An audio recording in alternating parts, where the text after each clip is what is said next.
Hey, hello, everyone. Welcome to Breadcrumb. This is a podcast about the clues left by success and failure.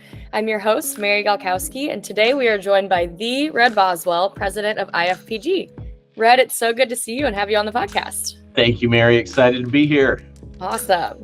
Well, I've really been looking forward to this conversation. I know you've seen so much and done so much in the franchise world, and I'm curious to dive into the breadcrumbs of your journey, the little clues that led to your success, and even a few lessons learned along the way. But before we dive into it all, I have to ask, if you had to franchise one of your hobbies, what would it be and why? One of my hobby is working, my friend, and apparently making babies. No, I've got three wonderful children that I spend all my time with when I can, and of course a wife. I don't have the business model, but a unique hobby I have that I don't get to do near enough is electric off-road skateboarding. Wow. I really love, you got the throttle in your hand, and you just skateboarding with big old tires off-road. It is so fun. How'd you get into that?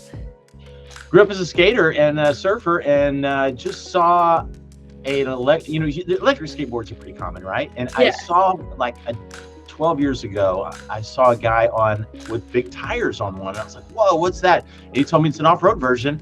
And I went, crazy, went online immediately, found one, bought it. It is a blast. Wait, it would be more fun if it was on water because it hurts when you fall, but otherwise it's really fun. Oh my gosh, I want to try that. That sounds awesome. I love ripsticking, and I did that growing up, but I have never done an electric skateboard before. It sounds awesome.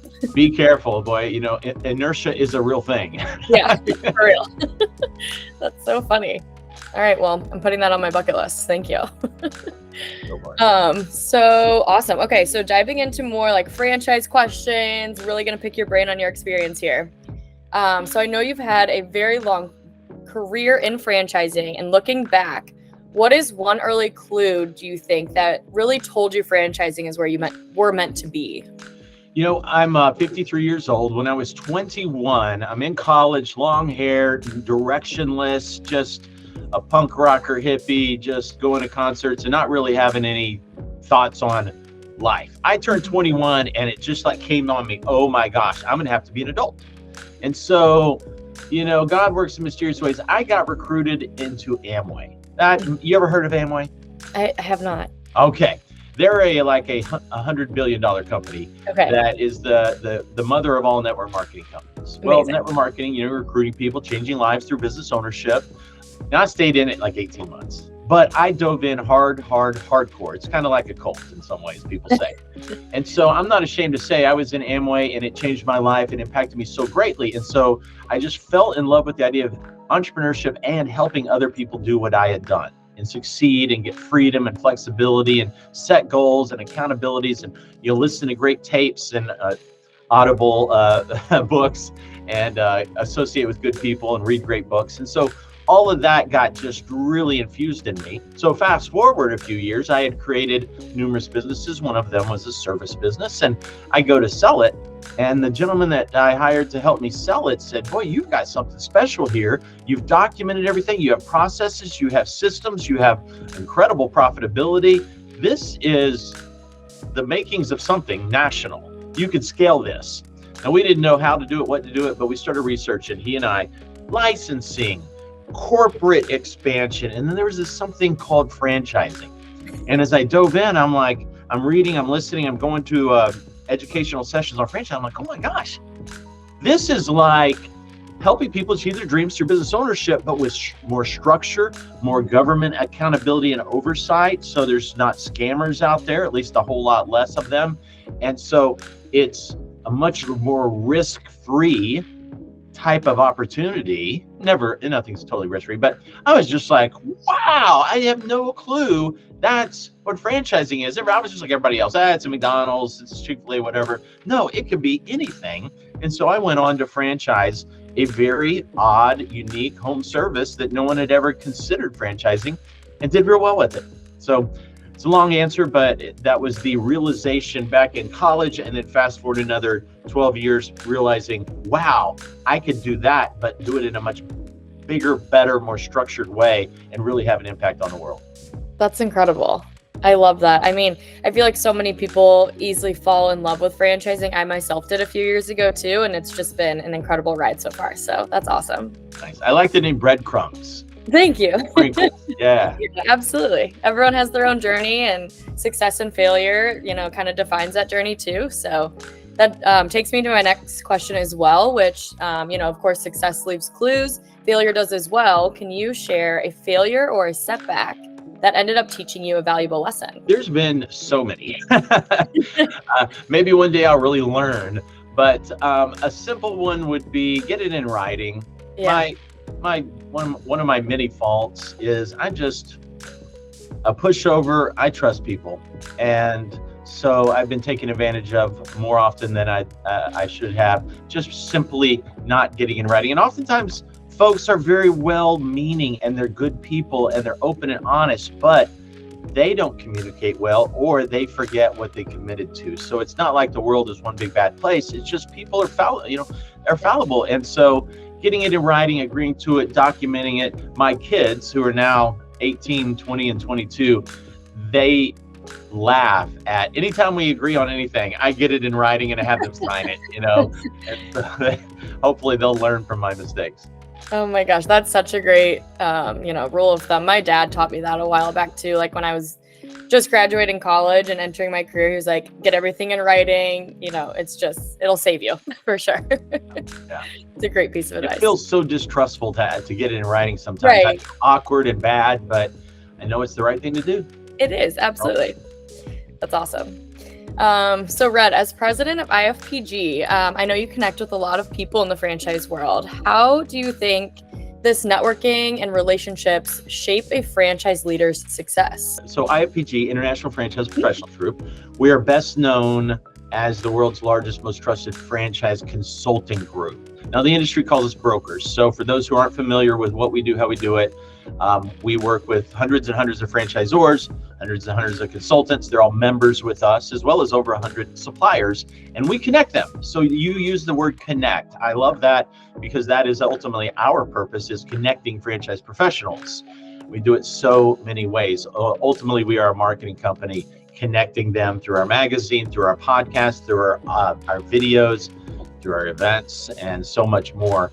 So the importance of connecting. We are a huge industry, but a small industry, a huge world of franchising, but a small industry, $1 trillion or whatever. And yet everybody who's really in it knows everybody, we know each other.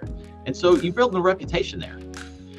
Your reputation matters. And then on top of that, if you're going to live in franchising, you're building your career in franchising, you want to know the good people and the bad. You want to know the good companies to work with, and you're never going to know them all, but you can know somebody who does. And so those connections are so valuable in being able to find the right consulting groups or attorneys or accountants or real estate or construction or on and on and on. And so being a connector and loving connecting and ultimately leading a company that connects franchise professionals, it's what we built my career around, and I don't know much that could be more important than that. Wow, I love it. What would you say is the most pivotal decision you made that changed the trajectory of your career? I don't know if there's one specific, but we go back to when I was 21. That changed my trajectory when I got recruited into this whole new world I was already an entrepreneur. I knew I loved that. I love the freedom. I love the unlimited opportunity. I love the challenge. I love the how can I get the word out. All of that was so fun, but I didn't understand how to do it with scale, how to do it with the help of other people. It was always just me doing something. That was a big one. And then ultimately, a decade or more down the road, being introduced to franchising, that decision to go all in franchising. Notice I said not just go in franchising, go all in. Yeah. I obsess. When I go into something, I obsess on it. Like I'm there's a surf park that opened up near me, and I can barely walk right now because I'm obsessing over becoming a better surfer. And I live in Dallas, so it's a surf park that's inland, but that's a bit of my personality. So going back to know thyself. If I had a tattoo on my forehead, it would say know thyself, because knowing your strengths, your weaknesses, what you like, what you don't like, what you find fulfillment in, what you suck at, all these things make life so much better, because you stop beating your head against the wall doing stuff that you're bad at. And you hire folks that can help with that. And you ultimately, when you know what's fulfilling, you get to do it every day. I mean, I wake up before my alarm because I love franchising. I love what we're doing. I love the impact we're making. And so that diving deep and going headfirst into franchising and committing to do it right, of course, has made all the difference for me. That's incredible. Your motivation is inspiring. That's so great. I mean, seeing how much you love franchising too, and I've talked to so many people that really just love it so much, and it really does get you excited, and it makes such a difference when you love what you do. Yeah, it does. Absolutely. Life is short. Life is short. Make the most of it, right? In your opinion, what would you say is the most overlooked quality in a successful franchise leader? The most overlooked quality. Yes. So this, back when I was a franchisor, 15, 18, 20 years ago, I had on our wall in the entrance to our offices, we had a call center, billing center, collection center, support center, training center. It was a pretty good sized office. And on the wall in 10-inch letters, it said, our franchisees don't care how much we know until they know how much we care. And so that word care is so important to me. And I think it is so undervalued, underrated in hiring, in decision to even fire. To me, it goes beyond just the most important overlooked quality. But if someone cares, they're never going to be fired with me, because I know they'll work harder. I know they'll learn, they'll grow, they'll change, they'll do what they need to do. And maybe we move to a different seat on the bus, as they say, but I want to work with people who care. If they care, we will succeed every time. I'm blown away by how many leaders overlook that strong, do they really care? 100%. It makes such a difference when you care. Absolutely. And like you said, it's inspiring to see too, like, your colleagues and your coworkers that care too, because then it develops such a better teamwork, and then just so much more growth can happen from that. And it's just starts from caring. Totally. So as we all know, franchising involves a lot of moving parts. How do you stay focused on the big picture while managing so many details as president of IFPG? Priorities is the ultimate question, right? How do you set your priorities? Mm-hmm. I'm visual. I'm very visual. If we took this camera and scanned it around, you would see, and I'm not exaggerating, 18 whiteboards in my office alone. Okay. Wow. I've got calendars for 4 years on my wall, very visual. And so my priorities are right there. The year priorities, like what's my number one priority this year, the focus, and then I've got some secondary for life in general, which includes franchising. I don't really differentiate my work from my play, from my family, from my everything. It's harmony and integration with me rather than balance, which tends to mean they're opposites. I like to integrate them. And so to answer your question in a very long way, Mary, I have visual cues all around me reminding me what's important. I hire for the folks for the roles that I don't care for so much. I'm not good at, I don't like to do. Paperwork is not my deal. I haven't done my taxes yet, and here we are almost October. I mean, I just cannot stand paperwork. And so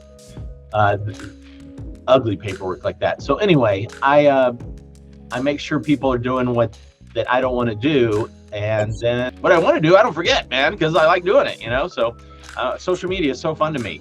And part of my role is be the face of the company and to build the brand and the culture. And that's just secondhand nature to me. So I love it. Great answer. I love it. Can you tell us about a time when you followed a breadcrumb that seemed small but ended up being hugely impactful?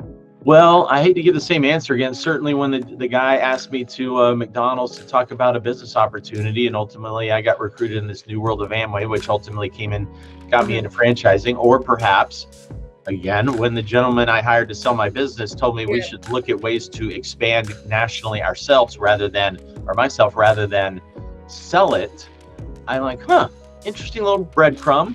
Yeah. I'll look into that further. And, went online. This is back in, this is early 2003 when I jumped in online to figure out what is a franchise. And then I found the lady that was speaking nearby, and a week later, and I went and listened to her, and then bought a book, and then talked to some more people who had done it or were thinking about doing it. We're still friends today. So I love the term, again, breadcrumbs, because it's those little tiny pivots. Like, I think about, had I not been in that class at night in college and sat on the front row next to this other guy, and I'm not even talking about the Amway thing, I'm talking about another thing I did, a job I got where I never want to be a salesperson. Sales, oh my gosh, no, I'm embarrassed. Who wants to be a salesman? They're scummy, they're used car salesmen. And yet I sat by this guy who was older than me. I tried to recruit him in the Amway. He wasn't interested, but he convinced me to go sell something. And I'm like, I'll do it this summer. I'm not telling my friends. I'm not telling my parents. I'm not, I'll sell it because I need some money. And wow, I wasn't too bad at it. And I kind of enjoyed it. And I realized it's a very honorable career. And every job on earth, really, you need to be a salesperson in one way or another. If you can do that, you can do anything, and you always have a job. And so it just opened my eyes, that little breadcrumb of, what if I hadn't taken that class and sat on the front row and prospected that guy, and just boom, boom, boom, boom, boom. Any one of those little crumbs weren't there, whole different trajectory of my life. Wow. It's cool. It is so cool. What would you say a common mistake that you see new franchisors make, and how can they avoid it? Yeah, I see them all day long. I've got a list of 50. Okay, I'm not even joking. I'm speaking at our conference during one of the sessions on our big retreats coming up in 12 days. And I'm so excited about it. In fact, just today, Entrepreneur Magazine announced the rankings of all the votes. So it's like 1,000 Zords voted. Our retreat got voted as one of the top events in franchising. Congratulations. Very excited about that. It's, you're proud of your baby. And yeah, we got voted #1 broker group 6 years in a row, which that's awesome. So proud. But we kind of figured we would, I don't mean to gloat, but we were like, we got it. Yeah. But this event, we've never been voted one of the top events. So that was an extra. It's like your second child you're proud of as well. Yeah. Mistakes franchisors make. One that comes to mind every time somebody brings up that topic is setting their initial franchise fee too low. Now, people are usually surprised when I say that because they're expecting some big, lofty thing. No, I mean, they're scared to charge what they need to charge. Yeah. They'd rather lose money. Yeah. Or they don't even realize how much money they're gonna lose. They think right. When I was getting into franchising, I set my franchise fee. This is 20 years ago plus. My franchise fee was $25,000. Today the average is $50,000. But back then it was 25. Mine was, and I was a low investment. I was scared to charge more. I had goals where, when you hit a goal, you reward yourself. It's a good thing to do. And so I didn't have any rewards on #1, but on the second franchise, I was buying myself a new watch. And then on the third franchise, I was going to get a fence around my yard, big expensive fence I needed. And then on the fourth, I was getting a new car. And the fifth, I was getting a second new car. And the seventh, I was getting a boat. And the 20th, I was getting a freaking yacht, like a plane. It was all these rewards. Well, I awarded 148 franchises in 28 states to 64 franchisees. I'm still waiting for the new watch. It is an expensive thing. So a long answer again to tell you that franchisors not only don't charge enough on their franchise fees usually, but the bigger picture answer would be starting with not enough money. They have no clue. This is a big girl business, a big boy business. It will chew you up, spit you out, and kick you to the curb like crazy. And it's not just you, it's your Z's. You go grab your 5 Z's and you can't support them because you got to support them in so many ways. And they're paying you $83 a week in royalties because they're brand new Z's. You're going to get in trouble real fast. And so, not starting with enough. I had a Zor call me the other day. He's like, Red, I got to find an investor. I need 50 grand. I'm out of money. I'm like, bro. He's like, what do I do? I'm like, you stop franchising immediately. Right. Like, no, I can't do that. I got to keep selling franchise. I'm like, you're going to hurt more lives and more lives and more lives. First of all, you don't need 50. You need 500. You need to get people who know what they're doing, not just you and a couple of admins. You're playing with people's lives, and you got to have the money. Another one I heard, I laugh, I hear this all the time. You hear this all the time, is the #1 thing that causes a business to fail is they run out of money. Well, no, duh. if you didn't run out of money, you wouldn't have failed, right? I mean, it's the same thing. And so, but it's more granular, more focused on franchising. You got to have a lot of money. I heard somebody say one time, long time ago, it takes at least $1 million to get to royalty sustainability, where your royalties never sell a franchise again. Your royalties are paying for all the overhead, all the support, your income, staff, etc. I was like, whatever, $1 million. Right. You know what? It's so true, because yeah, you paid 50 or 250 to get up to a ready to franchise, but then you got to have staff to sell the franchise and support them. You got to market. And I'm like, well, when I market, it pays, and I sell one, it pays for the franchise. Yeah, but you got all sorts of staff. And if you're doing a call center, or if you're doing out in the field training ongoing, and the legal that never ends. I mean, it is a big business, and it is way more costly than most stores have any inkling of understanding.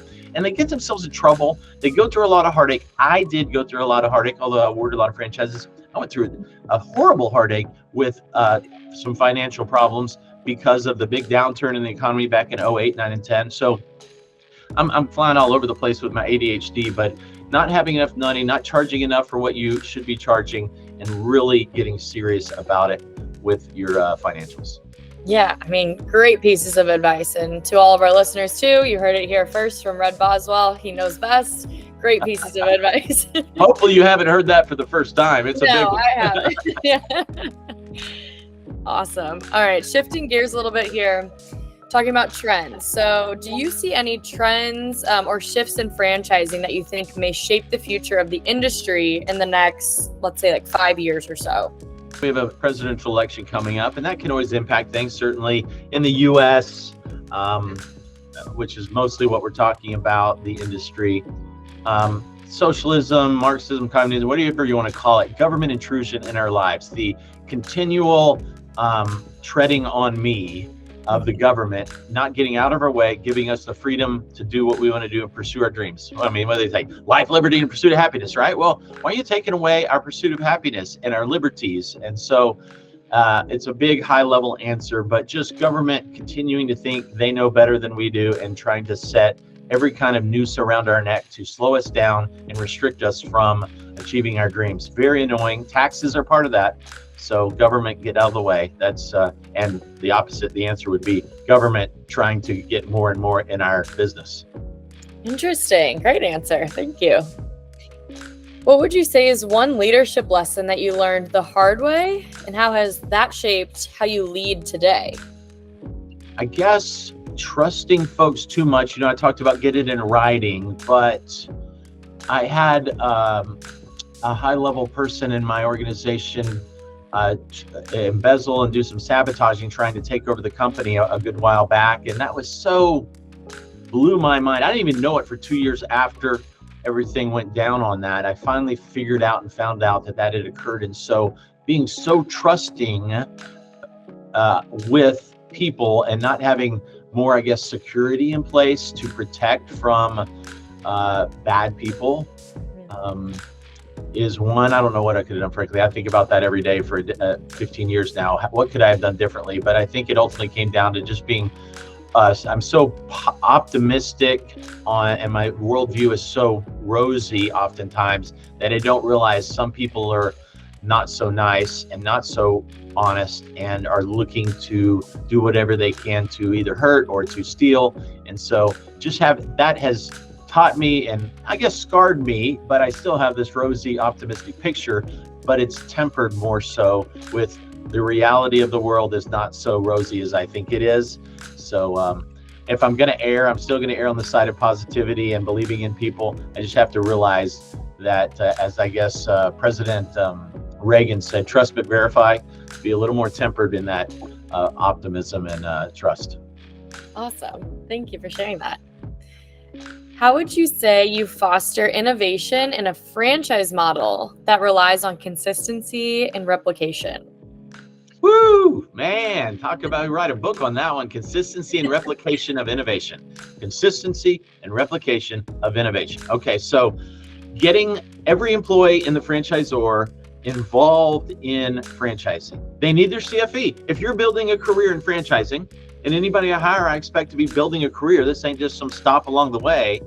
They need to know what franchising is in every aspect. They need to really understand it inside and out. And so our consultants don't necessarily need to be CFE, but someone building a career as a support in a support structure within franchising, whether it be marketing, finance, accounting, operations, they need their CFE, certified franchise executive in franchising, to really have a holistic approach, know the legal, know the ins and outs of it.